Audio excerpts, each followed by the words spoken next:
Hey guys, it's Vicky's up here. So today I'll be making a few changes on this shoe. Like, I've worn this for a while. I don't know if you remember, but I made this a while back. So if you haven't watched that, just make sure you watch that video on how I transformed this from a sandal heely kind of thing. So but today I just want to add something extra because I've worn it like this for a while.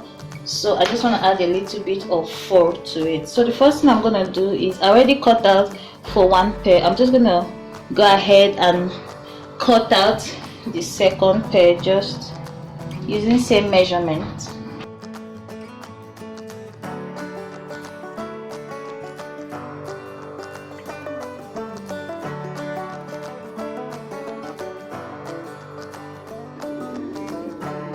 So all that is left is just to saturate the body as well as the back of the fur with I'm using a glue gun because it's a foam material, so it's gonna stay for a while.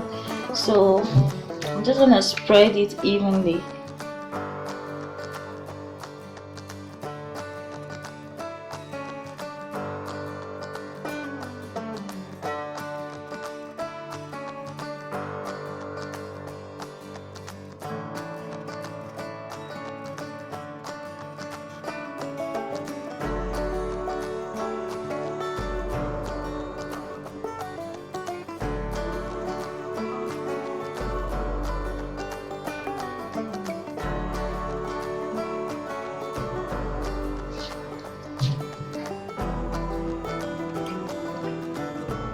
So I did make it go round just so that the fur can also, reach the inside so that it will be soft against my feet, just for comfort.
So that's it, we are done. Like literally, this is one of the most simple DIYs. So I'm just gonna try it on.